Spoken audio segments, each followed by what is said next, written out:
Bangladesh Australia test series.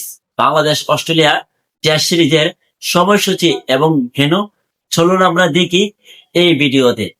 Bangladesh cricket Australia সফরে যাবে অস্ট্রেলিয়ার সঙ্গে দুইটা টেস্ট ম্যাচ খেলতে। তো প্রথম টেস্ট ম্যাচ শুরু হবে আগামী 13ই আগস্ট। 13ই আগস্ট থেকে 17ই আগস্ট পর্যন্ত প্রথম টেস্ট ম্যাচ খেলবে অস্ট্রেলিয়া বনাম বাংলাদেশ। তো ম্যাচ শুরু হবে বাংলাদেশ সময় ঠিক সকাল 6টা 30 মিনিটে। তো ম্যাচ ভেন্যু হচ্ছে মারারা গ্রাউন্ড ক্রিকেট স্টেডিয়াম, অস্ট্রেলিয়া। তো দ্বিতীয় টেস্ট ম্যাচ আগামী 22 আগস্ট। আগামী 22 আগস্ট বাংলাদেশ বনাম অস্ট্রেলিয়ার দ্বিতীয় টেস্ট ম্যাচ খেলবে 22 আগস্ট পর্যন্ত। 22 আগস্ট থেকে 27 আগস্ট পর্যন্ত দ্বিতীয় টেস্ট ম্যাচ খেলবে। তো ম্যাচ শুরু হবে কিন্তু সেম টাইম বাংলাদেশ সময় ঠিক সকাল 6টা 30 মিনিটে। Venue Marrara cricket ground stadium, Australia.